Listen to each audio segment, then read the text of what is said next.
Hey, everybody, welcome back to the Words of Life podcast with your host, me, Adam Kitt, and Kevin Bruni. Hello, Kevin. Hey, Adam, how you doing? I am great. How's that little baby of yours doing? She is doing good. My daughter is watching her right now before she leaves for school here in a little bit. Awesome. So she's keeping her occupied. But yeah, she's growing. She's turned 6 months. So Crazy. we've had her for 4 of them. Yeah, that's awesome.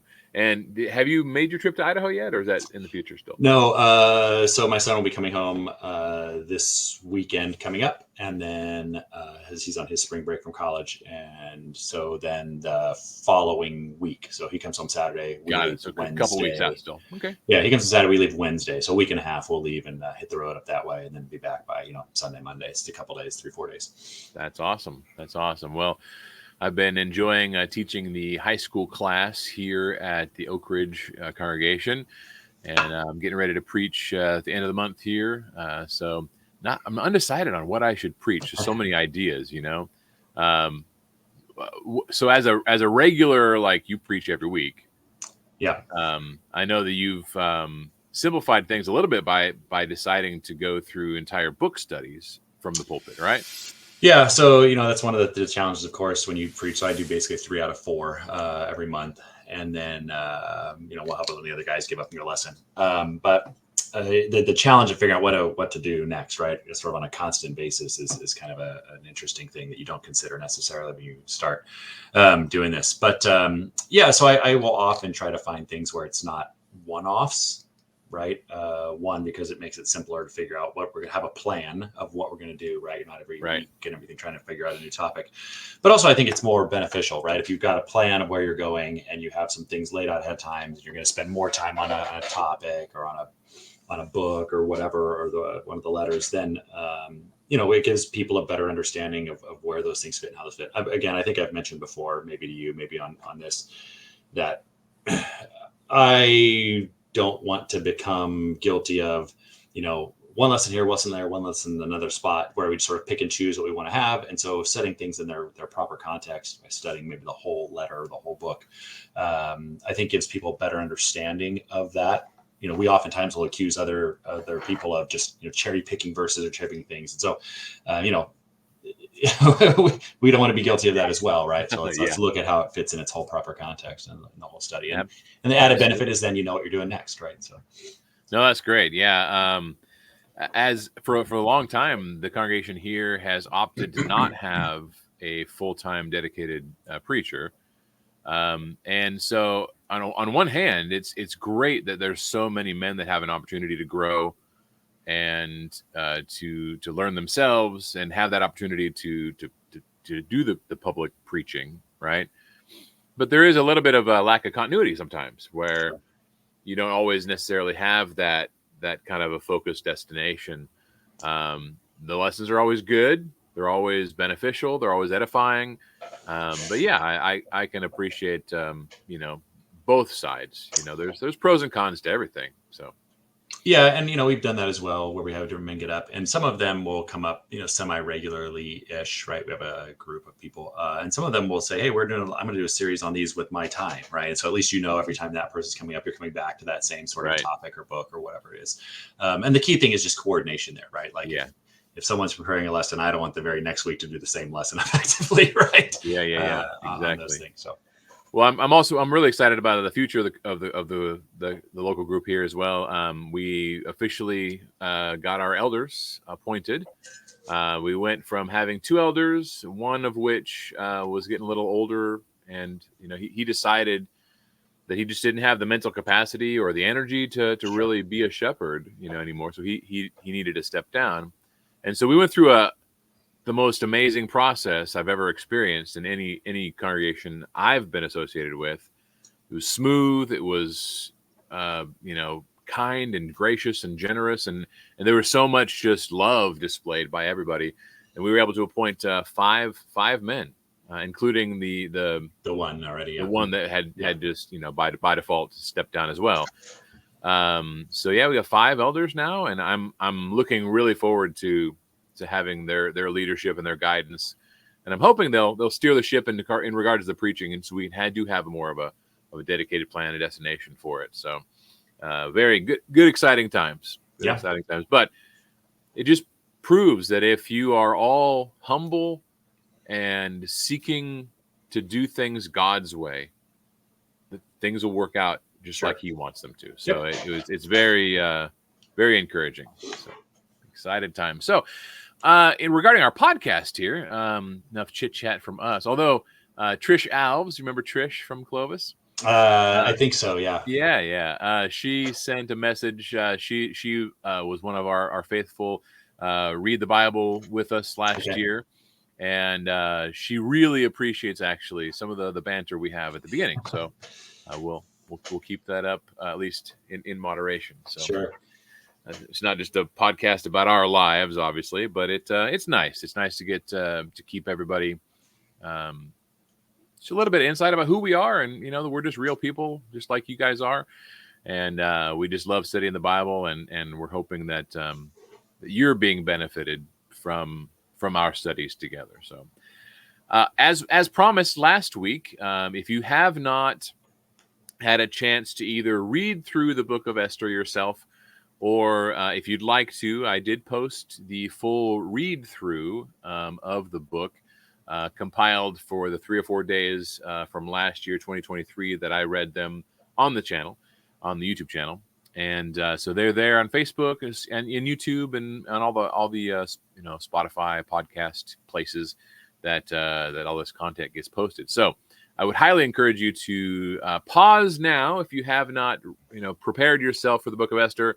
And read it, get caught up on that, so you have a lot more context about what we're going to be discussing. So, whew.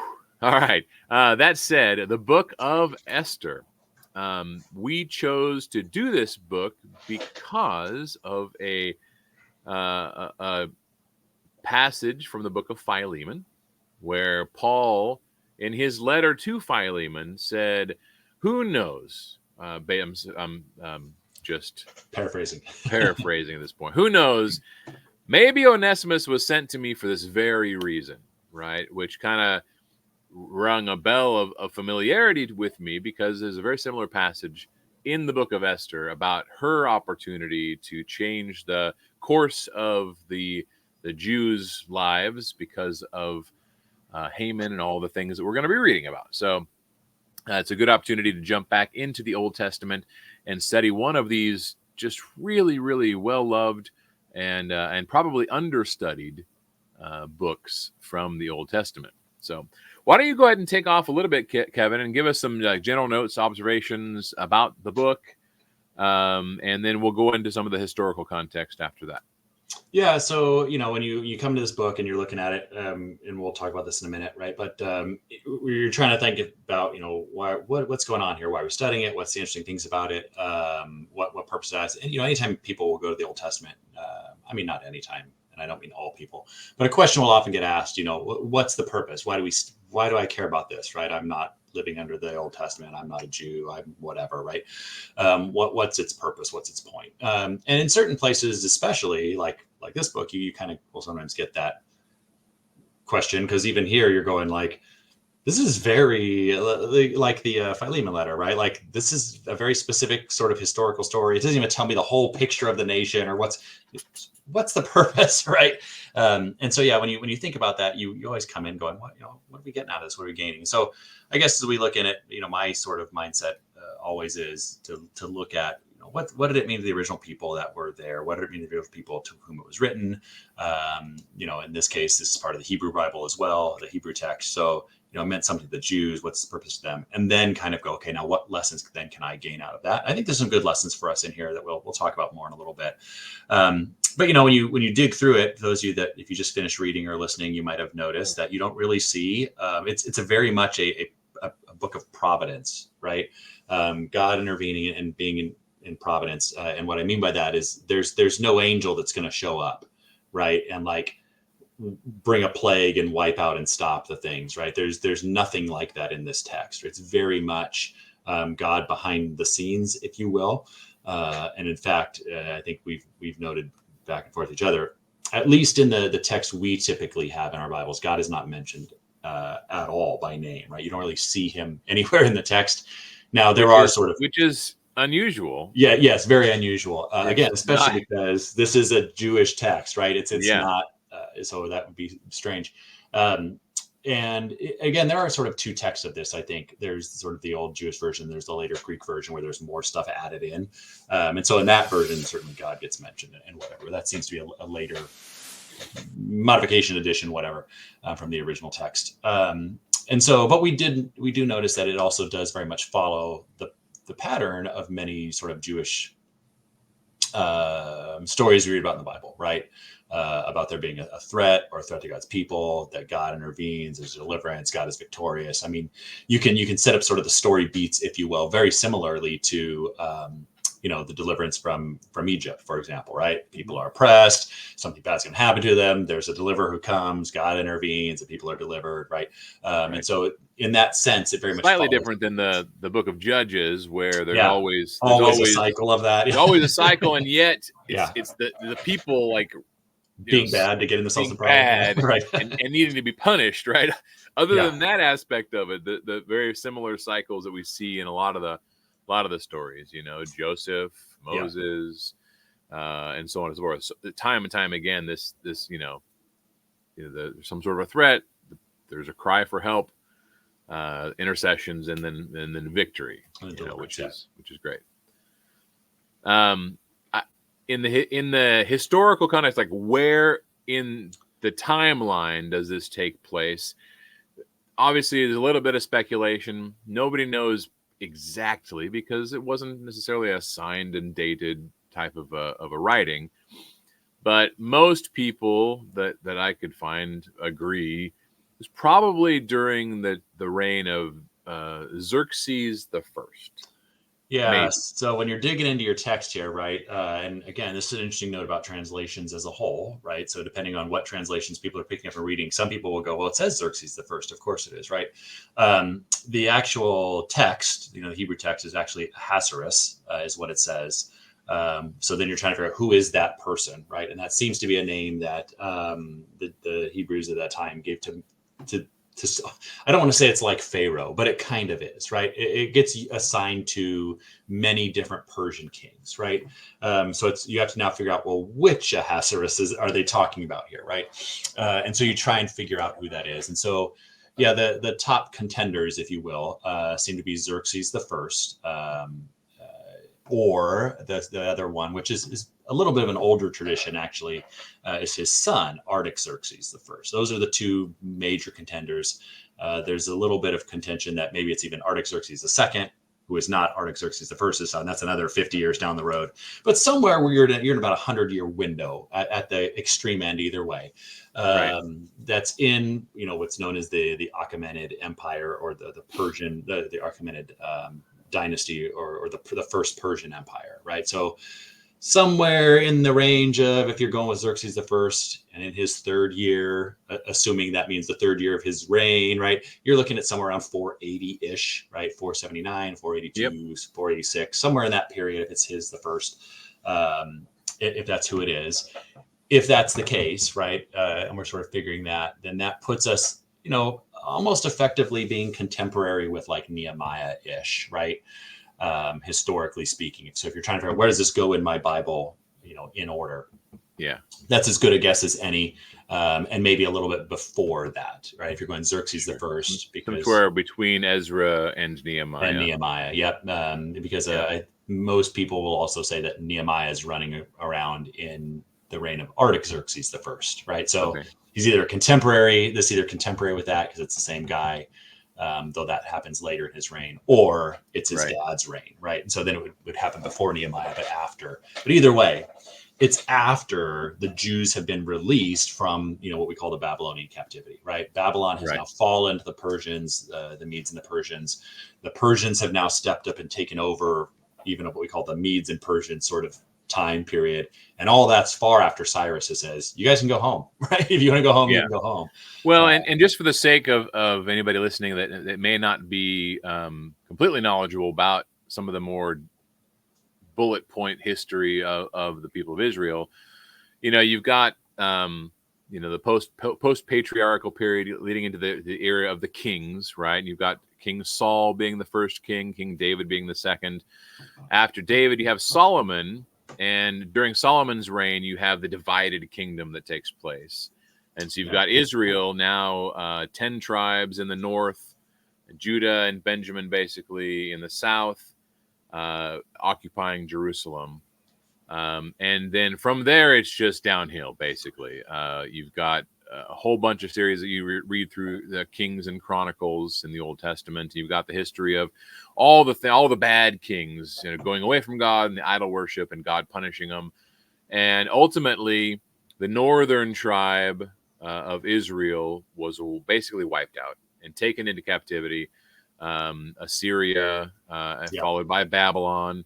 And then the final captivity of the entire Jewish nation, basically, was during the reign of Nebuchadnezzar, where he in about at least two waves, he takes Jews and relocates them and basically Borgifies them. You shall be assimilated, right? Yeah. So that's a Star Trek reference for anybody who doesn't know. He assimilates the Jews into his culture throughout the world, and now you've got this what is referenced by scholars as the diaspora or diaspora. So you've got this dispersion of the Jews all around the world, and you've got prophesies like Isaiah is prophesying. And in Isaiah chapter 44, you have the prophecy of King Cyrus, long time before he ever arrives on the scene. And it's one of the most powerful prophecies because there's such a historical, we know exactly when he arrived, and we have documentation knowing exactly when Isaiah was writing his books. Got this big historical gap, and King Cyrus arrives, he liberates the Jews from Babylon. And then in Jeremiah 25 and 29, you have Jeremiah basically instructing the people, hey, this is what's going to happen. When you get there, live your life, build your homes, have your children, enjoy life, basically, is what they're told. So that kind of sets up life for the Jews in the Persian Empire. Yeah. For the most part. So then you have, of course, Cyrus. One of his decrees was you can return. Some did, a lot didn't.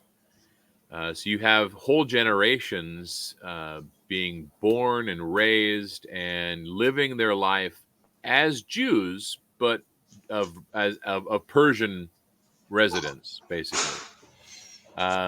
So it's pretty neat. So 50-ish years after Cyrus dies is kind of when Xerxes the First is in reign, and that'll be in the 480 range. And Esther would have been one of those who of course was born and raised in Persia. All right. So that kind of puts us in the place, and if you're looking at the chronology of the Old Testament books, when they're written or when the stories took place, we're basically near the tail end of all of the books.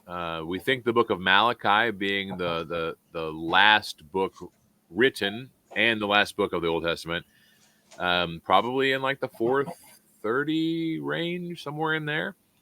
So if we're at 480 to 430, it's a 50-year window between what's taking place in this book and leading up to that period of silence between the Old and the New Testament. Yep, that's right. Again, so if we place this book maybe again between the first return and the rebuilding of the temple, and then Nehemiah's return and the building of the walls, right? Those things this happens between them. Malachi then is probably he's a difficult one to date, but he's probably contemporary with Nehemiah. That's the end of the Old Testament. So we're towards the tail end. This book may have been written after that. There's no indication of when this book is written, but the historical events it tries to depict would be, again, towards that tail end of the Old Testament period, what we have in our Bibles anyway recorded for us, for sure. Absolutely. Yeah. And again, I think, it's just such an interesting book that there's, again, we already mentioned this, but there's no mention of the name of God. We don't know who wrote it. It could have been a Persian scribe. It could have been Mordecai. It could have been, who knows, right? Yeah, someone after the fact, right? Yeah, someone after the fact. But it was definitely inspired. It's been included in the Bible. And now, you had mentioned this Jewish holiday that we have here, and we'll read about that. But to the people that this was written for, expand on that. Yeah. So, when we try and figure out, what's the purpose of this book? Why should I study it? Right. And like I said, you always want to try and figure out then, well, what did it mean to the first people that read it? Right? What was its sort of purpose? And so, this book exists in the Hebrew Bible, the Hebrew Old Testament, or however you want to sort of consider that. They consider it a sacred writing. And so the purpose of that book for them really is not clear. I mean, it's clear as the whole story gets outlined, but it's sort of explained in chapter 9, right? So as you get to the very end of the book, it basically explains that the purpose of this story is to explain where they got the feast or the festival of Purim, right? So that's a Jewish holiday, a Jewish festival that they kept that is not prescribed in the old law, right? Like, that's not something where you go like the Passover. This God's laying out, it's in the law, here's the deal, right? And so people would ask, why do we celebrate this festival? Where does it come from? And so the book of Esther answers that question. This is where this festival comes from. This festival, this feast, is to commemorate this great deliverance that happened during this time period, right? So that's why they have it. That's why it exists, right? To explain the beginning of that, the beginning of that holiday. And so for us, then, I'm not Jewish. I don't celebrate that festival or that holiday, right? So why do I have it? Well, for the same reason they do. They celebrate that festival or that holiday because it reminds them of God's great deliverance on behalf of his people. So I can look at this story and I can take understandings of, hey, God delivers his people, right? God delivers those, and for those he cares about, those who are again, his special people, special to him, loyal to him, whatever terms you want to use there, right? And then I think we were talking about before, as we were getting ready for this, there's some additional things that we gain out of it as well, right? So I think you had mentioned that, and like I had said before, God doesn't deliver his people in this case by sending a plague to wipe out all the Persians. He doesn't have an angel come down and wipe out this. There's no, the earth doesn't open up and swallow Haman, right? Like none of those kinds of things happen. It's a very different kind of deliverance that takes place. And so I don't know if you want to sort of share what your thought there on that was. Well, I mean, we spoke, listen, why do we study this book? We're not Jewish. What's in there for us? It's not talking about God. It's not really talking about, but as a person in this world, I learned from this book that God does care about his people, right? We talked about that, you and me. No matter where they're at, no matter where they are in the world, God cares and looks out for his own, his people. And that people should need and want to be a part of God's plan. Because of that, God does take care of his own people. But there's the providential aspect of this story that I need to be ready, willing, and able to be a part of God's plan, even if I haven't been explicitly told what my role in it is going to be. When we read through the story, Esther has no guarantees that this leap of faith that she's going to be taking is going to work out for her. This was a scary, powerful, very fickle king who on a whim could have just ended her life. Yeah, it's not a case where he's come down and said, right? Like you mentioned the judges. It's not him coming down and appearing to the judge saying, "You're going to be the deliverer," right? And here's what you're Right. going to do, right? And sometimes he even says, ask for a sign so that you can know that I'm with you, right? This is not Yeah. that, right? She has to go out, so it's Yeah. sort of her She part. has no angel to speak to. That's She right, has no signs like Gideon asked for proof of right? so that he can bolster his faith. She literally just had to have faith. Yeah, and And it's a good very similar reminder. to us. Yeah. And this idea that we are part of God's plan and God will use people, and so that's another common sort of idea we see in the scripture, right? We see that with David, right? God could have just struck down Goliath, but he uses David to do it, right? In the New Testament, we see this idea of Jesus could have miraculously just made enough food for the 5,000, but instead he includes the boy, right? The boy who gives what he has to offer, and God then takes that and multiplies it for his purpose, right?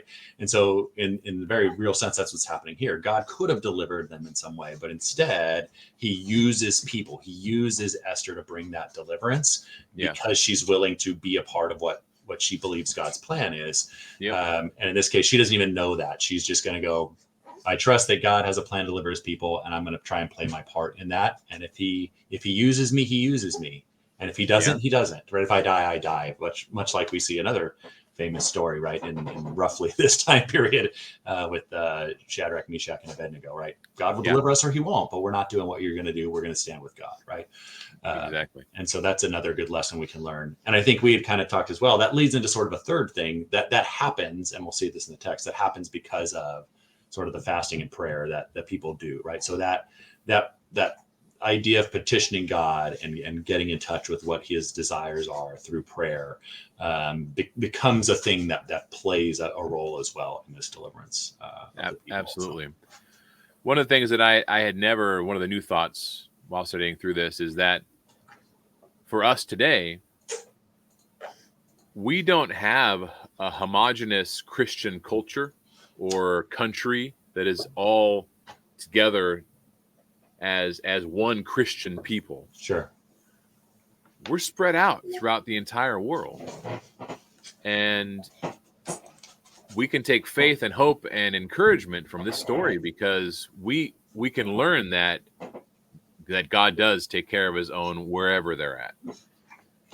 And he's going to use sometimes the most unlikely people to fulfill his plans.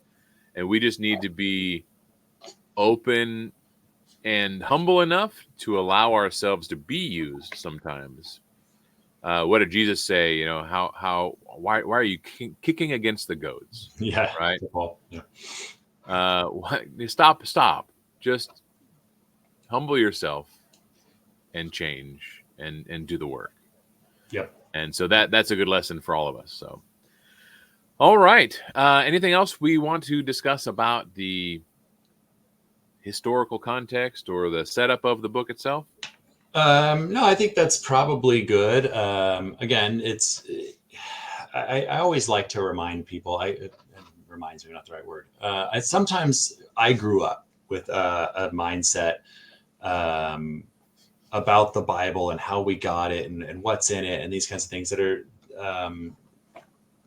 I don't know what the right word, very rigid maybe is the wrong term. But when you run into things like this, when you look at this and you go, wait, I don't really know who this person is. That's some decent ideas, but it could be this guy, it could be that guy, it could be whatever, right? Like, and so then you kind of start to go, well, is this real? Is this whatever, right? About the historicity of the Bible and all these kinds of questions. And you sometimes wonder, or you if you're not prepared for those things and you've not really understood a lot of those things of how we got the Bible, you sometimes may run into sort of like a crisis of faith here, right? But in this case, the point of this is not the Bible is placed in history, but it's not a history book, right? And so when I come to a book like this, if I'm like, well, if I can't figure out who this guy is, then I don't know if this is real, and I can't use this for anything. You're missing the point, right? The purpose of this was never to describe the machinations of the Achaemenid dynasty, right? That's not the point of this book. No, the point of this book is to demonstrate that God delivered his people. And so I don't have to know the exact it happened on this date, and I don't have to know the exact, it was this king versus that king. It's not that Right. important to understanding what God is trying to teach us through this text, right? But for the ultimate purpose of the book is for us to learn about God, to learn about his providence, to learn about his love, and to build our faith because of the story. Yeah. And not because I can date it at 486 versus 452, right? That's not important at all. And digging in and learning those tidbits of knowledge is beneficial. There's no doubt about it. I appreciate the fact that I now know, like, where does the book fall in the timeline? Where was the story? Why were they in Persia? Oh, well, they were in Persia because of this and because of that. All right. So that pretty much wraps up the setup for the book of Esther. And we've gone 30-ish minutes, and I think that's enough for now, because next week's episode, we will dive into the text, and our plan is to probably chunk through the book in 3 episodes or so, 3 or 4. There's a total of 10 chapters, chapter 10 being like 3 verses or something like that. But there'll be a few chapters where it'll be, where we'll be able to tackle 2 or 3 at a time. So next week, we'll for sure tackle chapters 1 and 2, and we'll take it from there. So looking forward to diving into the story.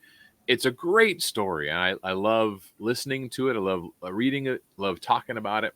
And I hope you guys will enjoy this as well. So any final thoughts, Kev?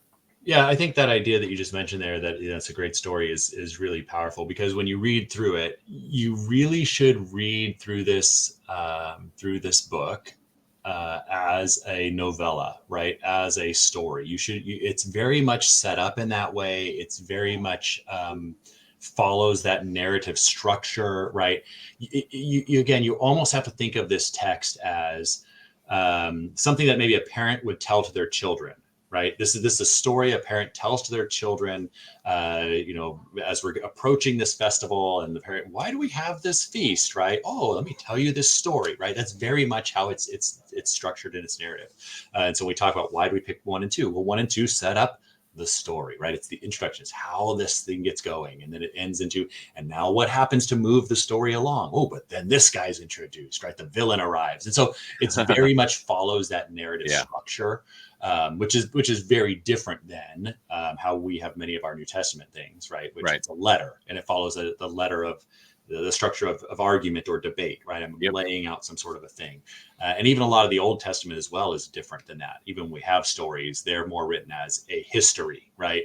It's this happened, then this happened, and on this date this happened. It's very more of this is not like that. This is much more written in a novella sort of fashion. It uses that structure to do a teaching, to move the narrative along. It's a great observation. I think if people kind of come into it that picture in their head, I'm not saying it's not a true thing, right? But that it's look, I can tell even now, I can take the events of George Washington's lives, and there's books that write biographies, and there are others that then use the narrative structure of story to tell that, right? Much like even John does. If you look at the Gospels, John uses a very different structure than the rest of the Gospels to tell the same events, and that's what's happening here. The structure of story is how this story is presented, which again is good for moving along, and why we'll kind of chunk it up in that way. So next time, the intro of the story. Yes, right. Scene 1, right? Yeah. And we discussed between the two of us that chapter 2 ends with kind of like the the twist, the setup for the next bit, right? Set up for the second part, so it does flow nicely. I will also say, just as an aside, if you do have children and you've never experienced Veggie Tales, out of all, I happen to be a fan. They have really clever music. They do take some artistic license, but they retell the stories of the Bible in a clever, entertaining, and educational way that I've always found really neat. Our kids loved the VeggieTales when they were growing up, and VeggieTales did a really cool job with this particular story. And of course, instead of the gallows and hanging people, they would send them to the Isle of Perpetual Tickling. Yes, right. Which, of course, is a twist of As opposed to eternal mass genocide. punishment. Yes, right. Yeah. Yeah. So we'll leave you with that. Thank you so much for tuning in. Look forward to studying this with you in more in depth next week, Kev. And for all of you listening out there, again, if you ever have any needs or questions, please don't feel hesitate at all. Don't feel bad. You're not going to be wasting our time by reaching out, asking questions, giving us your input, criticisms, whatever you want. Feel free to use the email address listed below, or just comment anywhere you find this content. So thank you so much. God bless you all. Until next week, we will see you then.